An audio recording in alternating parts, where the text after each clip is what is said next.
Bienvenue dans cette séance du Club du CEPI sur l'Inflation Reduction Act. Donc, je vais vous demander d'abord de couper vos micros, s'il vous plaît, pour ceux qui ne l'ont pas déjà fait.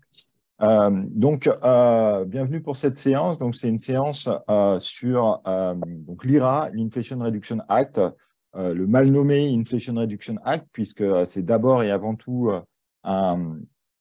une loi sur la décarbonation de l'économie américaine avant d'être une loi sur l'inflation, qui vise à inciter les investissements américains dans les technologies vertes. Alors, on a beaucoup parlé effectivement de l'aspect sur les véhicules électriques, mais il y a beaucoup d'autres dimensions comme l'hydrogène vert, la production d'électricité décarbonée, l'isolation thermique, etc., etc. Donc, c'est une loi américaine relativement large qui a été d'abord, au moment de sa signature à l'été 2022, relativement bien accueillie, puisqu'elle mettait les États-Unis sur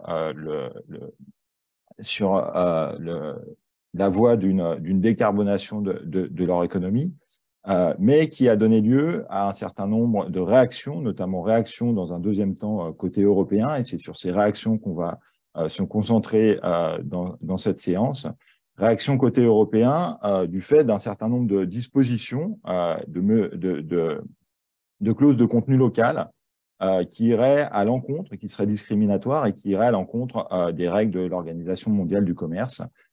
Et donc qui ont donné lieu à un certain nombre de réactions politiques avec des négociations publicisées avec le gouvernement américain sur les règles et les clauses et comment adapter ces clauses pour ne pas forcément en exclure les producteurs européens. Et un certain nombre de réactions aussi de la Commission européenne, du gouvernement français et des différents gouvernements européens sur des plans d'investissement et de subvention en réponse à cet Inflation Reduction Act américain. Donc, un certain nombre de questions côté européen qui posent la question du contenu réel de cet Inflation Reduction Act,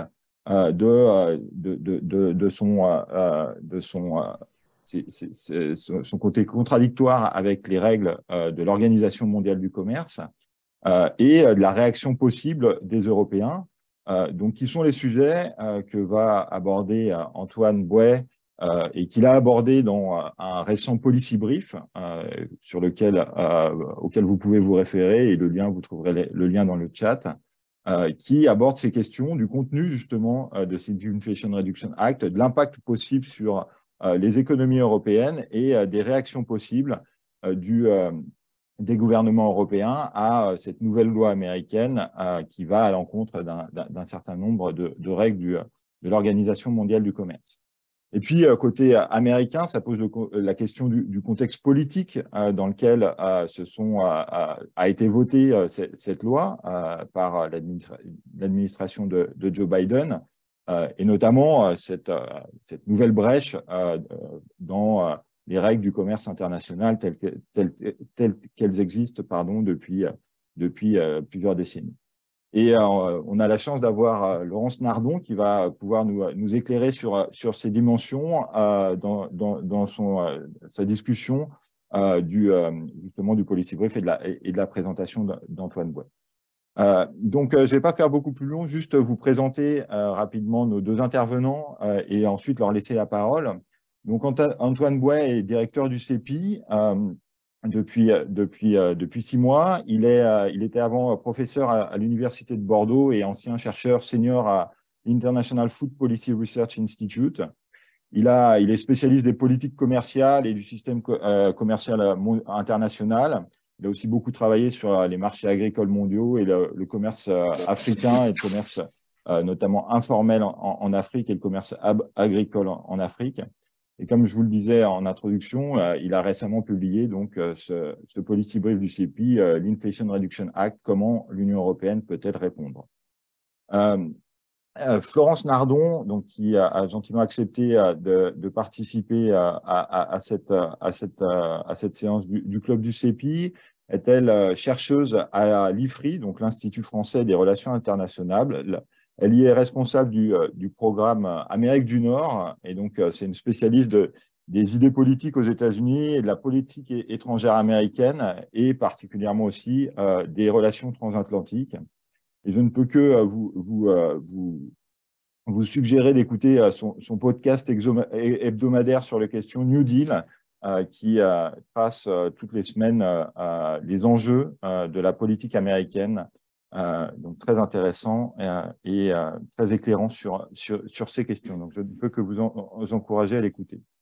Donc avant de passer la parole à Antoine pour une présentation de 25 minutes, je voudrais juste vous indiquer que vous pouvez poser des questions. Donc, poser des questions dans le chat et on aura une quinzaine de minutes à la fin pour que je me fasse écho de vos questions. Donc, n'hésitez pas à poser vos questions dans le chat et je pourrai les retranscrire aux deux intervenants, à Antoine et à Laurence. Voilà, sans plus de présentation, Antoine, je te passe la parole. Merci Vincent et merci à Laurence pour commenter en fait. Enfin, je pense pas commenter, mais c'est plutôt compléter le tableau que je vais essayer de dresser. Alors, je vais vous présenter un PowerPoint. Donc, vous m'indiquez si ça marche. Est-ce que oui, c'est bon. OK. Voilà, les mesures protectionnistes de l'Inflation Reduction Act américain, quelle en sera la portée? Alors, je vais aller tout de suite au cœur du sujet parce que j'ai pas mal de choses à vous dire. C'est effectivement, ce n'est pas une loi pour lutter contre l'inflation, c'est plutôt en fait une loi environnementale, alors avec d'autres mesures. Donc voilà la structure du plan que je vous propose, 4 sections, et je vais commencer tout de suite. Donc c'est une loi qui a été adoptée par le Congrès américain en août 2022, et puis il y a donc une partie santé, mais il y a une grosse partie qui est climat et énergie, avec des incitations fiscales. Non seulement à l'utilisation d'énergie propre, mais aussi à la production d'énergie propre. Et il y a en fait un programme de financement sur 10 ans qui est très impressionnant. Alors, je vais vous expliquer pourquoi en fait il n'est pas aussi impressionnant que cela. C'est relativement évident. Il y a aussi des choses sur la réduction du coût des soins de santé. Et puis, il y a beaucoup de hausses d'impôts. Et donc, au total, il y a en fait une réduction du déficit budgétaire, du déficit public.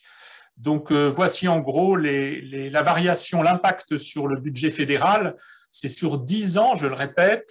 Donc, il y a une augmentation des dépenses publiques d'environ 500 milliards de dollars, avec le paquet climat et énergie qui concentre 391 milliards de dépenses nouvelles. Et puis, il y a une augmentation des recettes publiques de 738 milliards avec des impôts qui sont augmentés, aussi la collecte fiscale de l'impôt sur le revenu qui est améliorée. On en attend en fait une recette nette de 100 milliards environ de dollars. Et donc, sur le solde public sur 10 ans, on attend une amélioration du solde public de 239 milliards. Alors, donc la partie la plus importante, c'est effectivement le paquet climat et énergie. Et alors, je peux vous dire tout de suite que en fait, c'est pas aussi impressionnant que cela parce que c'est sur 10 ans. Et donc, par an, en moyenne, c'est l'Inflation Reduction Act, c'est uniquement 49,9 milliards de dollars par an. Et alors, c'est vrai qu'en même temps, il y a eu 2 autres lois qui ont précédé en fait l'Inflation Reduction Act. Donc, depuis le début de l'administration Biden, il y a quand même beaucoup de choses qui ont été faites avec le Bipartisan Infrastructure Law, qui est une loi améliorant les infrastructures de transport, routes, autoroutes, rails, ponts aux États-Unis. Et c'est vraiment un enjeu très important aux États-Unis. Et puis le Chips and Science Act, qui est une loi en fait essayant de développer la recherche et la manufacture aux États-Unis dans les semi-conducteurs. Et donc l'Inflation Reduction Act, c'est ce qui nous intéresse aujourd'hui. Et bien évidemment, 50 milliards de dollars par an, ça n'a pas le même impact si on est dans une économie comme le Liechtenstein ou comme les États-Unis. Donc en fait, il vaut mieux, pour comprendre ou pour évaluer la taille de cet effort, le ramener au PIB. Et là, on s'aperçoit qu'en fait, le PIB aussi, qui est un flux annuel, eh bien en fait, on n'a que 0,2%. Et si on se concentre uniquement sur le paquet climat-énergie, c'est 0,17% du PIB annuel. Donc, en fait, le montant des financements dégagés pour les filières vertes n'est pas aussi important que ça. Alors, attention, c'est une évaluation parce que c'est une enveloppe ouverte. Ça pourrait être plus, ça pourrait être moins, mais il y a eu des économistes derrière qui sont tout à fait sérieux, du Congressional Budget Office, qui ont fait cette évaluation. Donc, c'est peut-être la meilleure évaluation dont on peut disposer aujourd'hui. En tout cas, c'est 0,17% du PIB. On a déjà une petite idée de l'impact macroéconomique de l'IRA parce qu'il y a eu des travaux qui ont été faits pour essayer d'évaluer l'impact macroéconomique. Il y en a deux en employant des modèles input-output.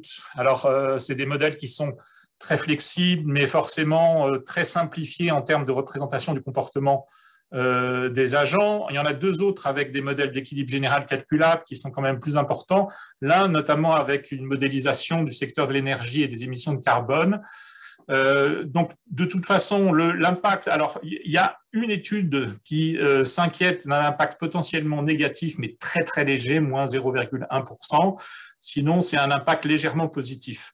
Alors, moi, ça ne m'étonne pas que ce soit un impact légèrement négatif, tout simplement parce que en fait, il y a une augmentation des impôts qui est plus importante que l'augmentation des dépenses publiques. Donc, il y a un effet de réduction du déficit public, donc qui pèse sur le circuit économique, hein, bien évidemment. Alors, bien évidemment, derrière, on peut susciter avec l'augmentation des dépenses publiques une augmentation de l'investissement privé. Hein.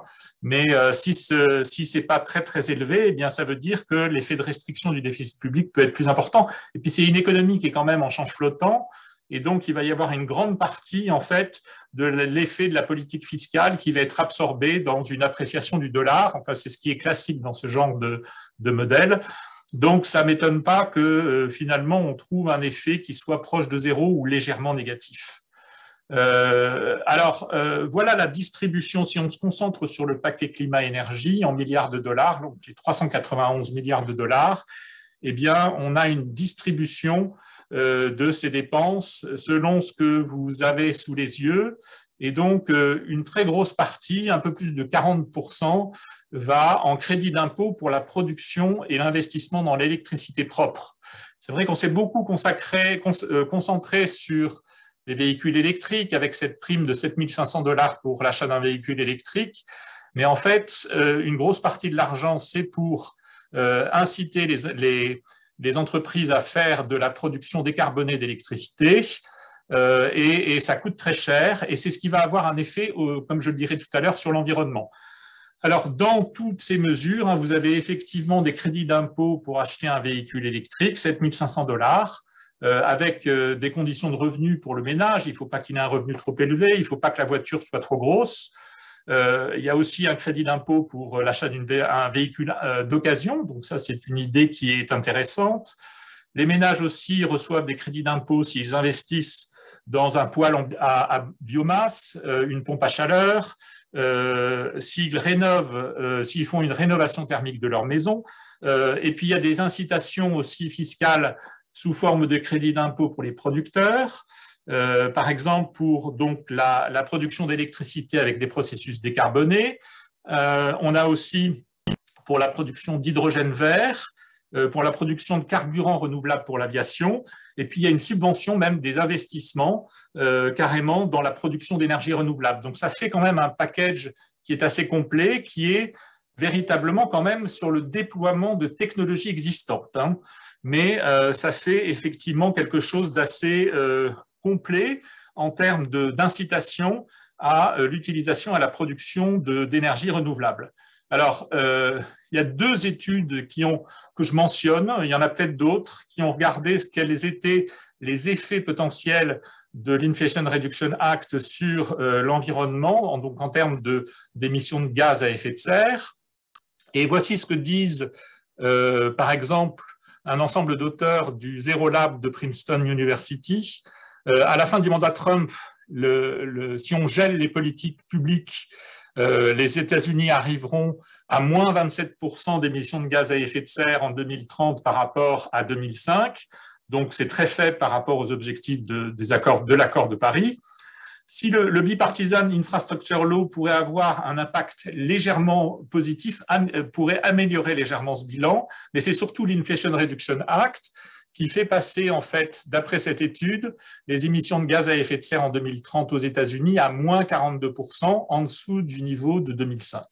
Donc, ça veut dire que là, il y a un effet qui est important, et ça a été confirmé par une autre étude avec peut-être un petit peu plus d'incertitude, mais ça ne serait pas loin de toute façon des 42%.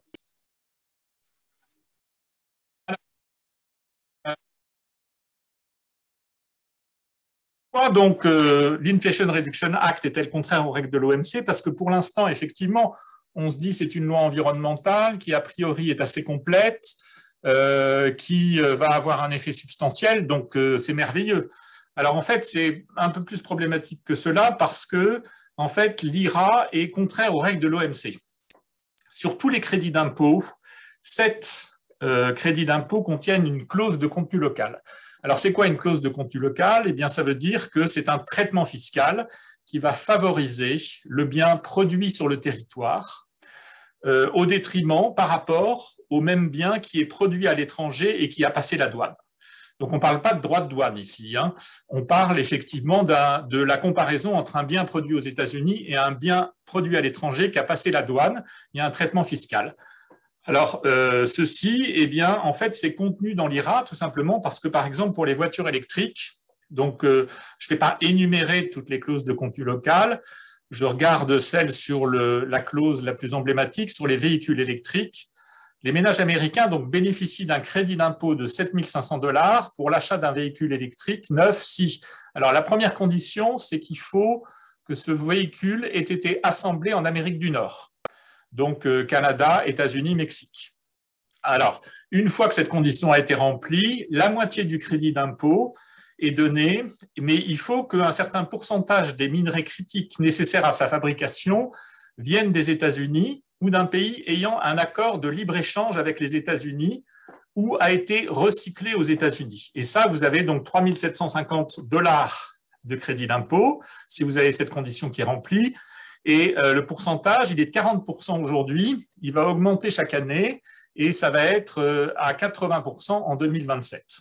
Et puis, il faut aussi, pour obtenir la deuxième partie du crédit d'impôt, il faut qu'un certain pourcentage des composants rentrant dans la fabrication des batteries de ce véhicule électrique aient été fabriqués ou assemblés au sein de USMCA, c'est l'accord ALENA, United States, Mexico, Canada, qui a été en fait redesigné pour que le nom des États-Unis apparaisse en premier. C'est l'œuvre, entre autres, de Donald Trump. Donc, cette deuxième partie du crédit d'impôt, vous l'obtenez si 50% des composants rentrant dans la fabrication des batteries aujourd'hui a été fabriqué au sein de l'ALENA, et ce pourcentage va augmenter de 10% chaque année jusqu'à obtenir jusqu'à 100% en 2029.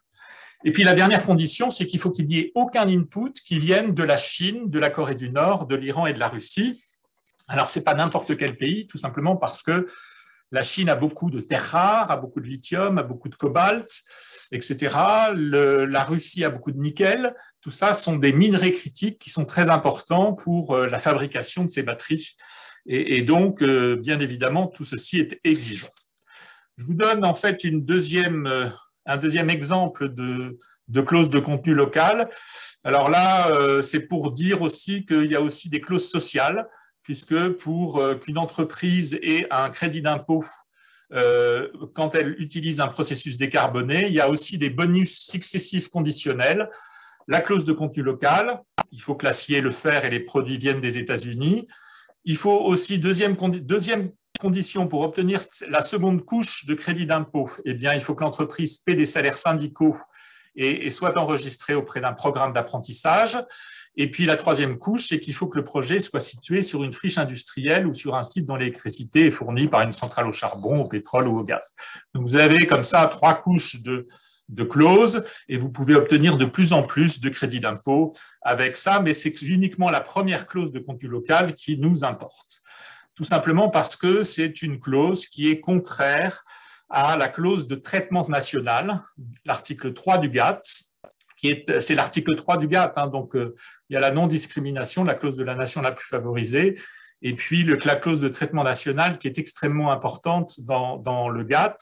Et cet article dit la chose suivante, c'est que les importations ne doivent pas être soumises à un traitement moins favorable que celui qui est accordé aux produits d'origine nationale similaires ou semblables une fois qu'elles ont passé la douane. Donc vous voyez qu'une clause de contenu local, c'est contraire à la clause de traitement national.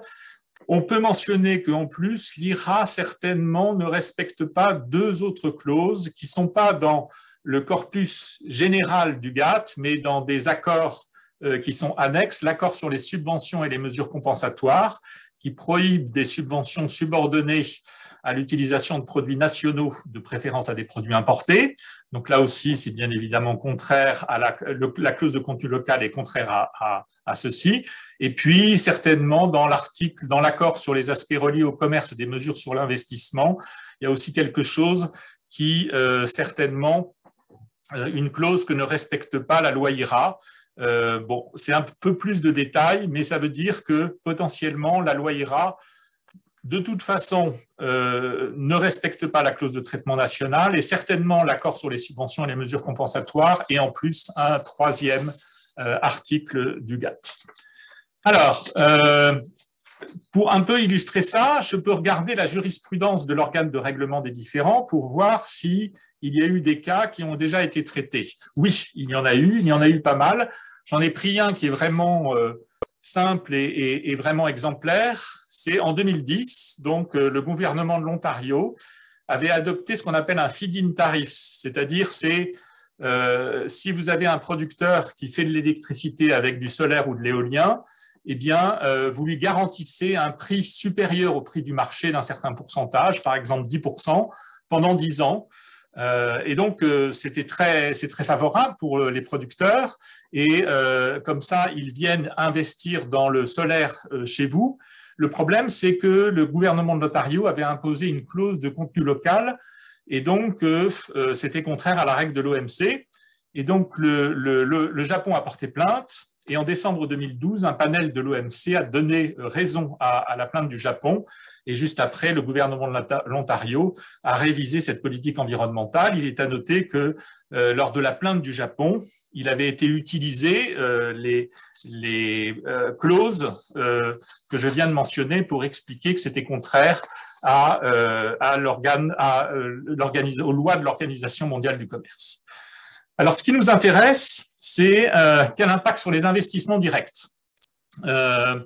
Effectivement, il y a eu une crainte d'une multiplication d'investissements directs dans les filières vertes aux États-Unis, et surtout que si c'était que ça irait, mais que ce soit au détriment de l'Union européenne.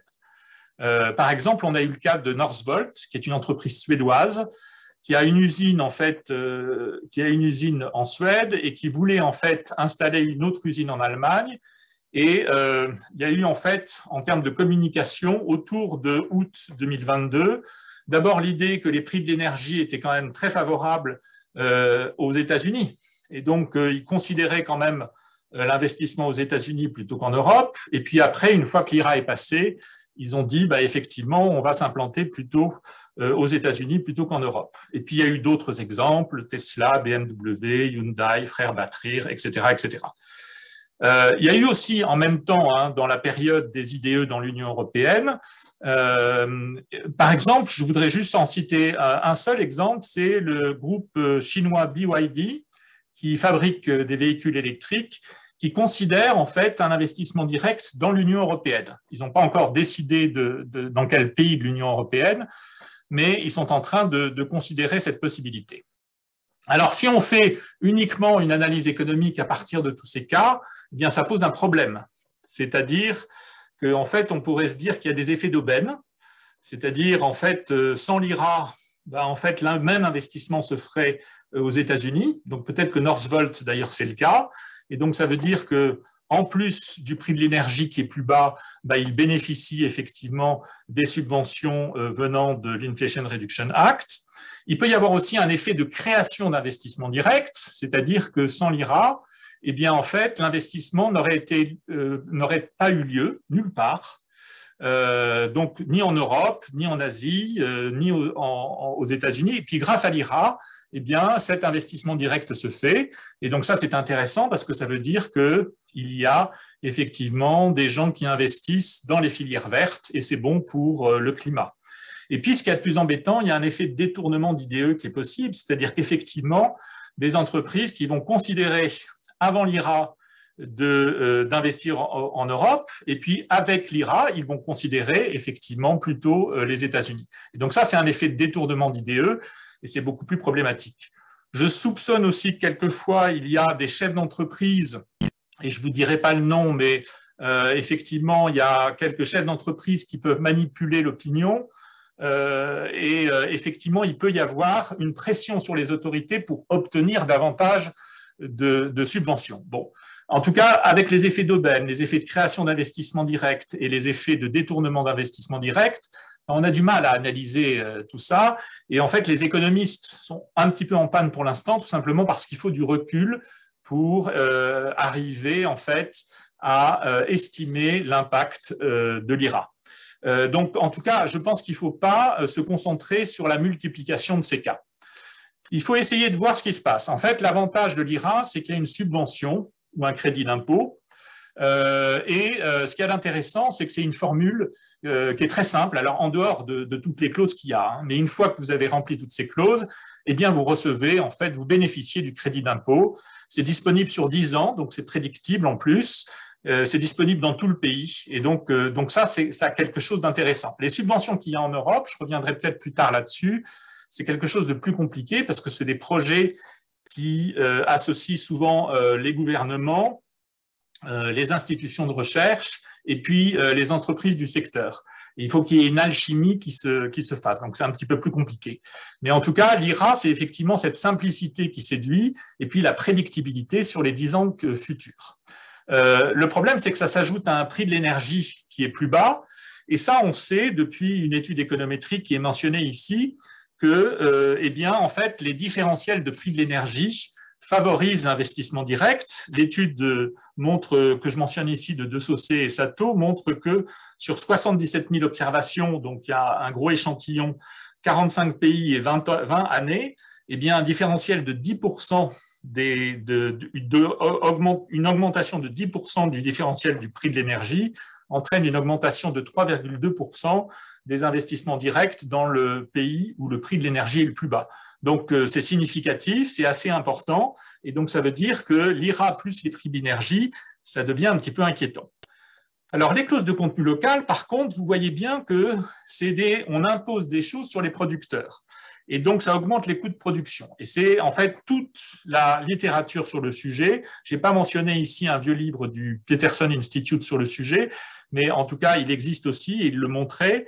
L'étude de l'OCDE, c'est une étude qui combine une étude qualitative avec un sondage auprès des investisseurs, qui montre que 3/4 des investisseurs environ considèrent en fait qu'une clause de contenu local, c'est une barrière à l'investissement direct, et puis une étude économétrique qui montre que, effectivement, les clauses de contenu local, ça défavorise la décision d'investissement et le montant de l'investissement. Et puis, par contre, les feed-in tariffs dont je parlais tout à l'heure, c'est très bien. Vous avez l'étude de Ed, Meyer et Melitz qui est un petit peu différente parce que c'est sur les règles d'origine dans un accord de libre-échange. Mais en fait, c'est la même idée. Les règles d'origine, c'est quel est le contenu local d'un produit pour qu'il bénéficie de l'exemption fiscale lorsqu'il passe, par exemple, du Canada aux États-Unis.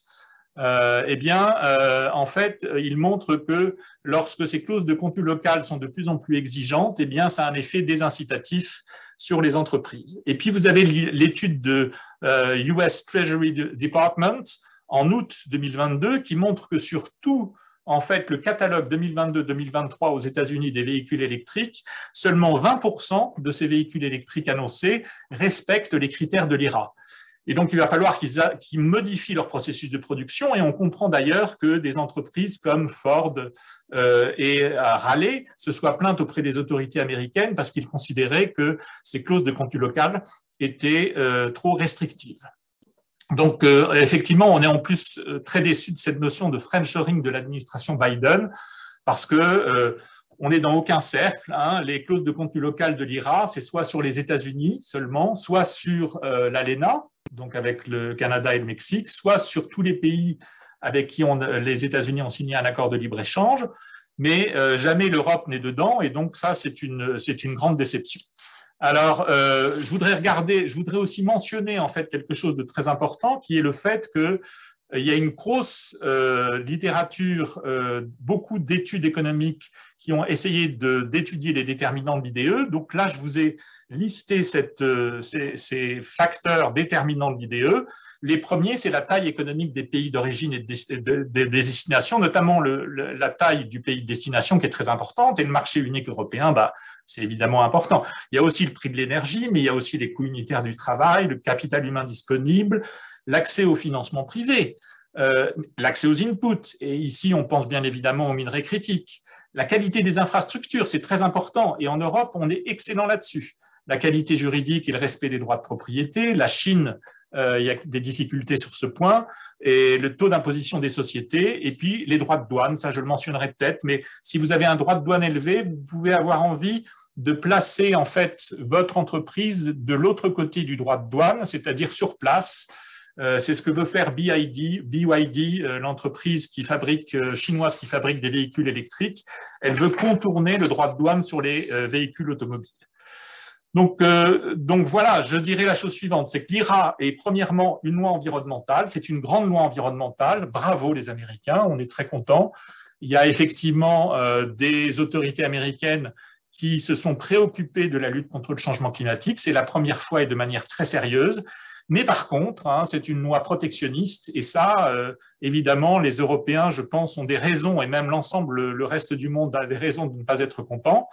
Mais l'Union européenne a de nombreux atouts, les financements publics existent, ils sont plus compliqués, c'est ce que je disais tout à l'heure, ce sont des projets comme les PIEC qui associent les gouvernements, les institutions de recherche et les entreprises. Il y a un Green Deal Industrial Plan qui a été lancé le 1er février 2023, qui va en fait associer des assouplissements des aides d'État, mais aussi certainement un grand emprunt au niveau Europe. Il y a un dialogue permanent qui continue. On a déjà obtenu des choses sur les véhicules commerciaux, et Ursula von der Leyen est mercredi aux États-Unis pour continuer ce dialogue. Et puis, il ne faut pas oublier qu'il y a des facteurs structurels d'attractivité en Europe, ce que j'ai déjà mentionné, mais certainement aussi des facteurs à améliorer, comme le prix de l'énergie, qui est très en défaveur de l'Europe, l'accès aux minerais critiques, on peut faire beaucoup mieux, la main-d'œuvre, mais c'est le même problème, à mon avis, aux États-Unis, et puis l'accès au financement privé dans certaines parties de l'Europe. Merci.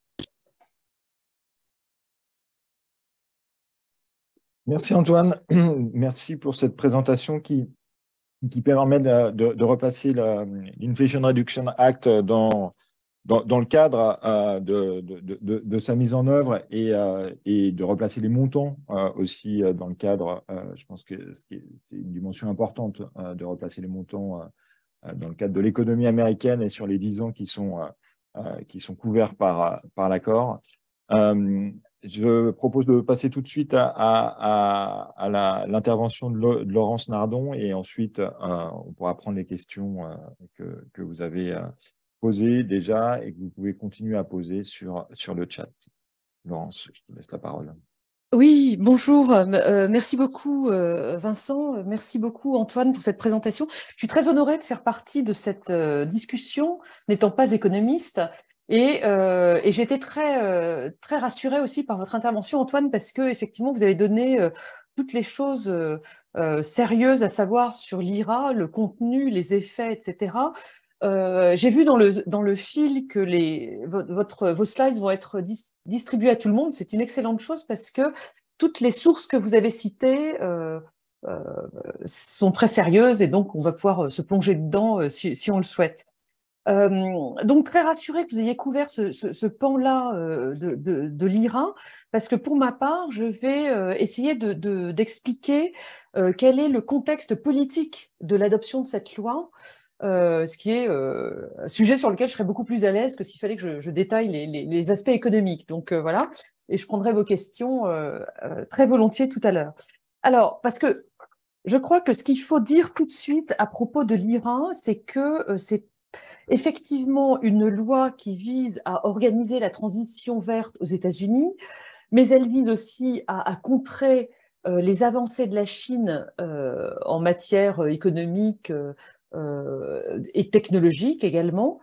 Et elle a aussi un troisième objectif, en fait, c'est 3 pierres d'un coup, si vous voulez. Non, c'est d'une pierre 3 coups, excusez-moi, que l'administration Biden essaye de faire avec cette loi.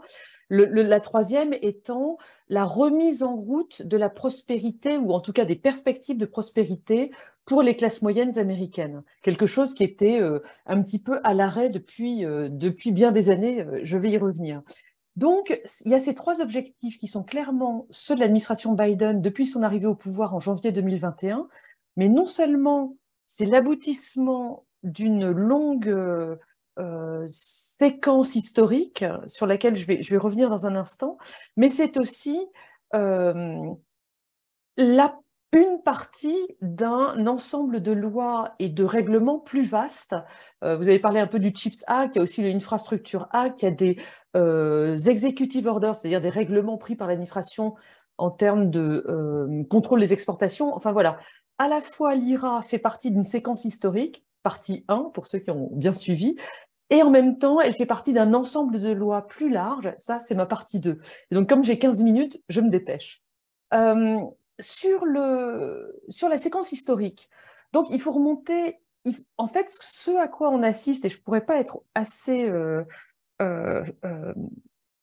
claire sur ce point, on assiste à la fermeture d'un cycle historique aux États-Unis, qui est le cycle du libéralisme économique qui avait été lancé dans les années 80 par Reagan, repris par Thatcher.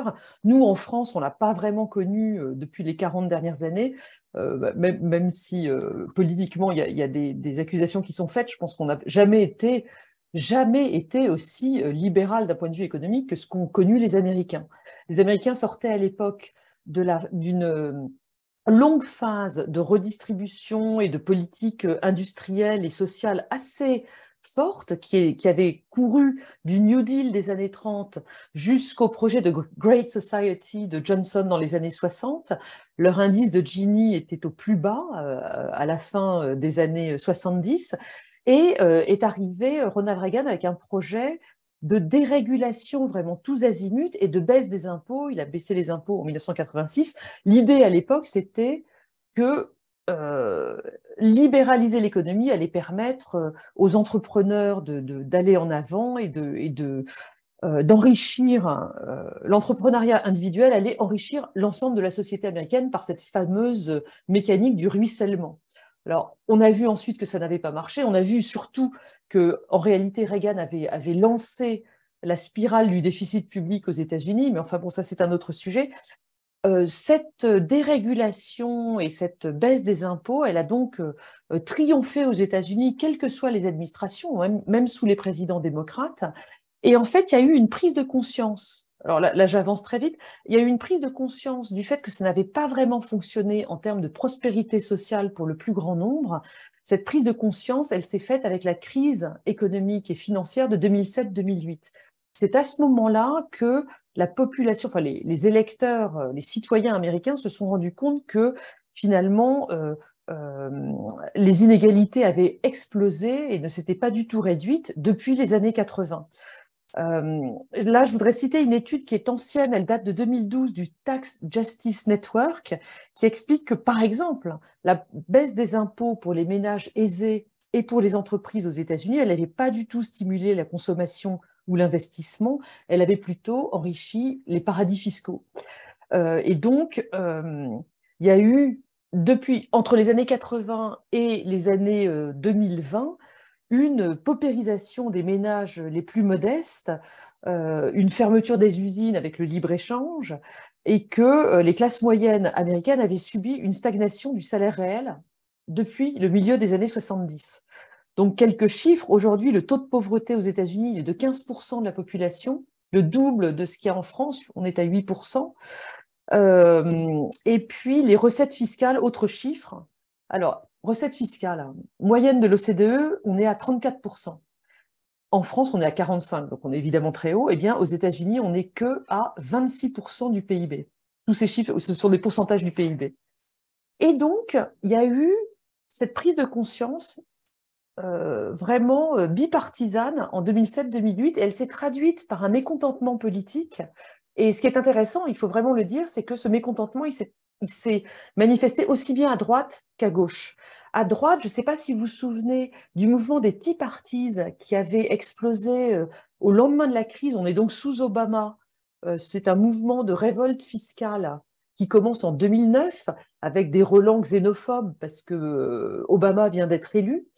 Et c'est un mouvement qui, de révolte fiscale contre le fait que le gouvernement Obama aide les grandes entreprises à ne pas faire faillite dans le contexte de la crise économique et aide beaucoup moins les ménages de la classe moyenne, précisément.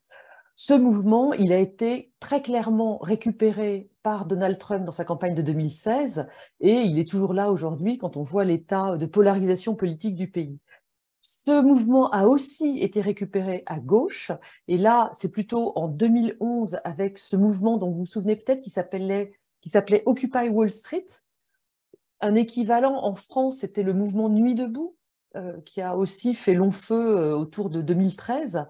Bref, ce mouvement Occupy Wall Street à gauche du panorama politique aux États-Unis, il s'est retrouvé pour sa part dans les campagnes de Bernie Sanders ou Elizabeth Warren dans les années 2016. On a donc un retournement très important de la pensée économique aux États-Unis et qui se fait sur cette période de 15 ans, à peu près, entre 2008 et jusqu'à aujourd'hui. Parce que ce qui est très intéressant, c'est de voir que ce mécontentement, il a été concrétisé dans les politiques prises par l'administration Biden depuis janvier 2021. On voit que cette administration, elle a décidé vraiment, alors elle avait beaucoup discuté avec l'aile gauche du Parti démocrate et on voit qu'elle met en œuvre un certain nombre des recommandations de Bernie Sanders ou d'Elizabeth Warren. Alors même que Biden lui-même n'est pas du tout un radical de gauche, c'est un centriste, un modéré, mais il a choisi une politique économique qui est quand même extrêmement volontariste, qui remet l'action de l'État au milieu du village. Et donc, pour ces trois causes que je vous ai citées dans mon introduction, qui étaient le climat, la lutte contre la Chine et cet effort pour ramener les classes moyennes au centre de l'attention de l'économie américaine. Alors, qu'est-ce qu'il a fait? Donc, vous avez parlé de l'IRA, donc le Inflation Reduction Act, qui est cette grande loi verte. Il y a aussi donc le CHIPS Act, qui vise à ramener aux États-Unis la production des semi-conducteurs et d'autres technologies très avancées. Je crois que vous avez mentionné aussi le Infrastructure Act, qui vise à remettre à neuf, faire de la maintenance de toutes ces infrastructures publiques qui étaient à l'abandon depuis les années 80, puisque dans les années 80, il y avait cette idée que l'État était illégitime à faire quoi que ce soit, donc les ponts, les hôpitaux, les autoroutes, le train aussi. J'aurais quelque chose à dire sur le train plus précisément. Tout ceci était plus ou moins à l'abandon, et donc cette Infrastructure Act qui date de mars 2022 vise à mettre énormément d'argent, vraiment ce sont des politiques keynésiennes, il n'y a pas d'autre terme, dans une politique économique qui est une politique industrielle volontariste. Un mot sur le volet exécutif, réglementaire de cette politique, et qui vise à maintenir la guerre tarifaire contre la Chine et à resserrer encore les politiques de contrôle des exportations de technologies vis-à-vis de la Chine, avec en octobre 2022 texte qui a été adopté par le département du commerce pour limiter l'exportation vers la Chine de semi-conducteurs de nouvelle génération. Donc, pour conclure, quelque chose de vraiment, comment dirais, alors civilisationnel, je crois que c'est un petit peu trop fort, mais on va quand même dire qu'il y a un changement d'époque extrêmement notable dans cette politique américaine. Et comme l'a dit Antoine, ce sont des politiques très vertueuses sur la question climatique, éventuellement sur les questions géopolitiques. Elles vont quand même être très, très gênantes pour les entreprises européennes. Voilà, merci. Merci beaucoup, Laurence. Donc pour cette mise en perspective, effectivement, sur la longue période et sur l'évolution du consensus politique aux États-Unis, qui me paraît effectivement extrêmement important. Et peut-être une première question qu'on pourrait poser de ce point de vue-là, c'est, vous avez évoqué le changement justement politique aux États-Unis, le retour en arrière, ou en tout cas la réorientation par rapport au libéralisme ou au néolibéralisme, selon la manière dont on veut l'entendre. Est-ce que ça voudrait dire qu'il y a un décalage qui se crée entre Européens et Américains, avec ce changement de doctrine des États-Unis qui semble assez profond, là où les Européens n'ont pas été aussi loin, effectivement, vous l'avez souligné, mais les Européens restent sur des politiques plus traditionnelles, avec l'importance de la politique de la concurrence au sein de l'Union européenne. Donc peut-être un décalage qui se crée des deux côtés de l'Atlantique sur cette vision politique, et qui pourrait peut-être être illustré par le mécanisme qui est mis en place dans le cadre du Green Deal européen, mécanisme d'ajustement carbone à la frontière, qui est couplé à une tarification du carbone, là où les États-Unis privilégient des subventions, des crédits d'impôt qui sont ciblés sur certains secteurs, et on voit bien qu'ils posent question au niveau européen, avec des avis divergents justement dans le cadre de la réponse à l'IRA sur ces subventions et la facilitation de ces subventions. Voulez-je répondre moi ou Antoine? Alors, ça peut être un peu les deux, comme D'accord.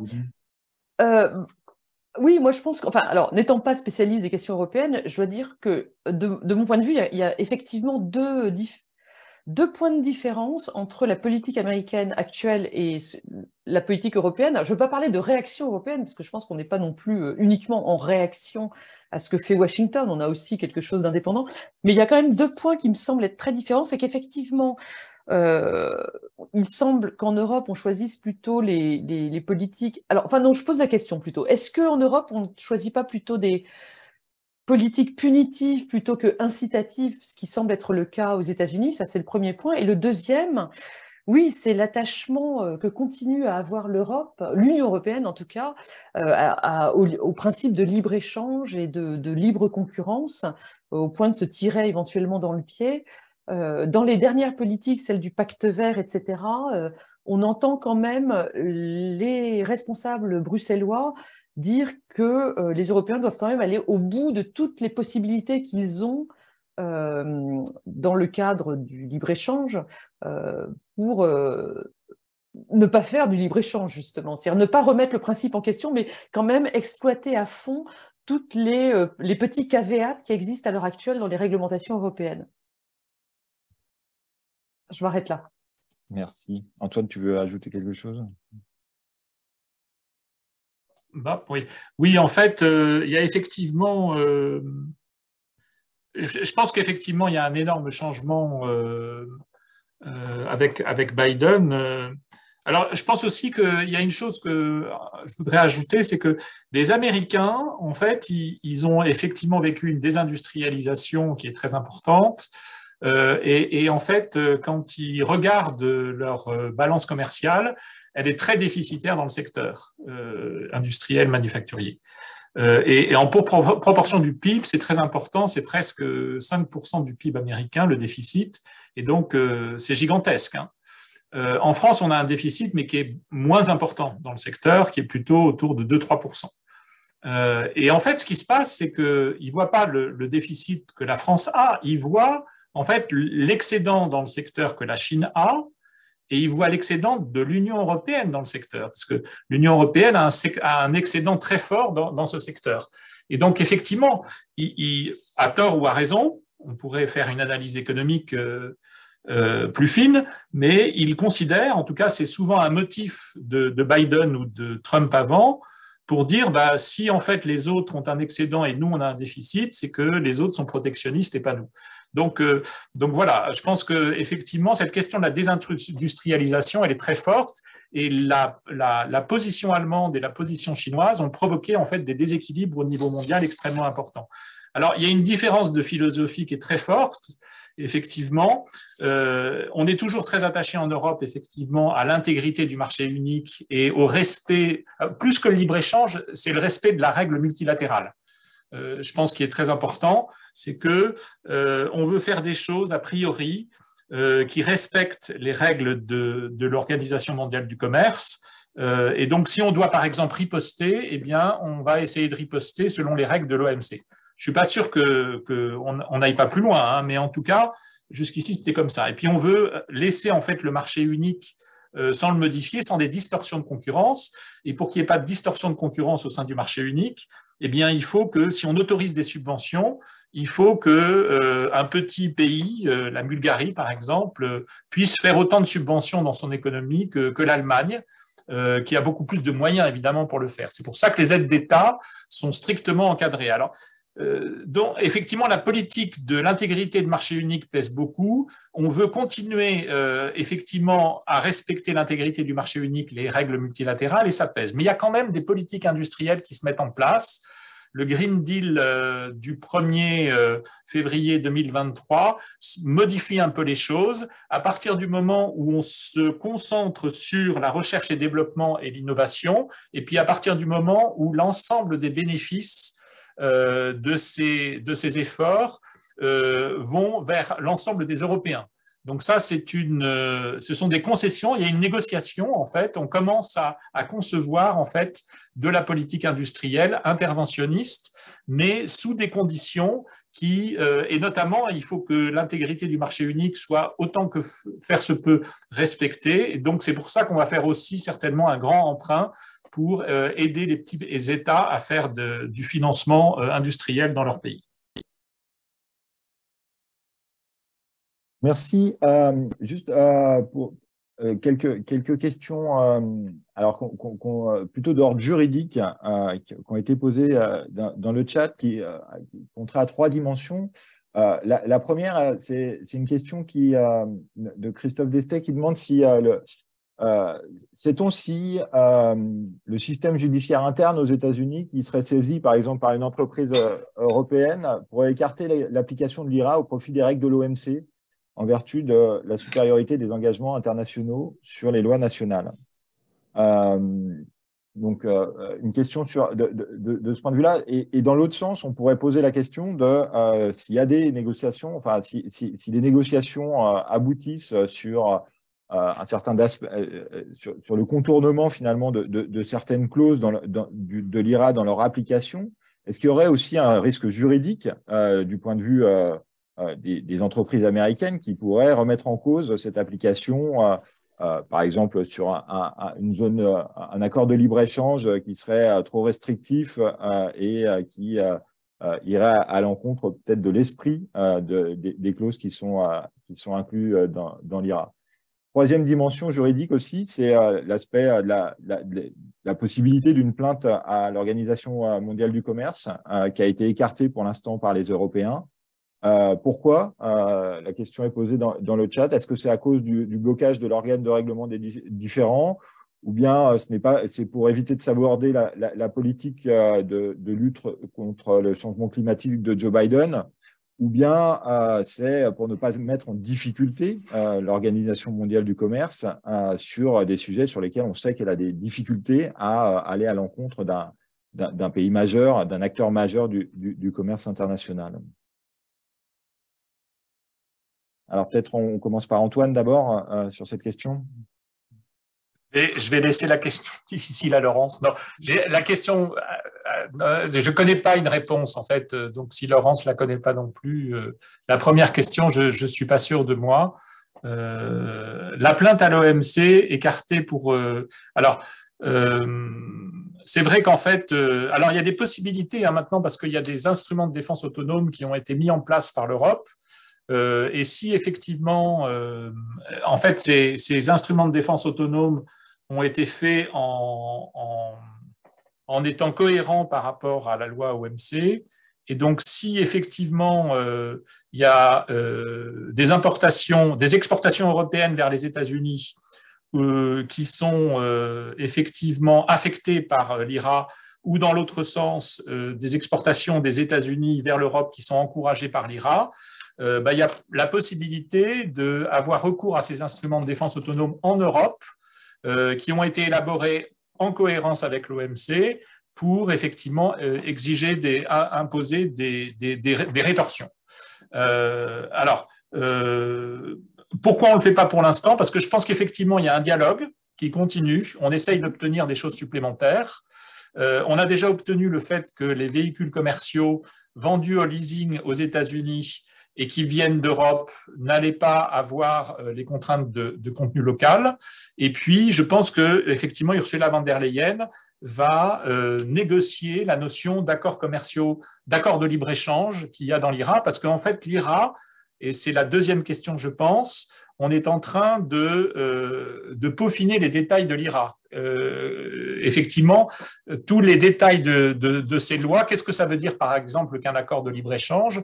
C'est une notion floue. Hein. Est-ce que c'est des accords qui sont reconnus par l'OMC et définis comme étant des unions douanières ou des zones de libre-échange, ou je ne sais pas. Donc, en fait, il faut qu'on mette effectivement une signification précise sur ces termes, et c'est en train d'être fait. Donc, normalement, à la fin du mois de mars, la loi devrait être totalement écrite. Et donc, c'est pour ça que les Européens dialoguent en ce moment, c'est pour essayer, avec un meilleur design de la loi, d'obtenir des choses. Alors, c'est peut-être effectivement pour ne pas saboter le plan Biden contre le changement climatique, mais c'est peut-être aussi parce que dans la conjoncture actuelle de la guerre en Ukraine, il y a une aide qui est très importante qui vient des États-Unis, et on n'a pas envie de se mettre aussi les États-Unis à dos dans le contexte actuel qui est très difficile. Laurence? Oui, bah, je vais botter en touche moi aussi, enfin je n'ai pas de choses très précises à dire, mais ce que je voudrais dire, c'est que sur cette histoire d'OMC bloqué, on voit que l'administration Biden n'est pas tellement plus constructive que l'administration Trump avant. Elle n'a pas fait grand-chose pour remettre les choses en route.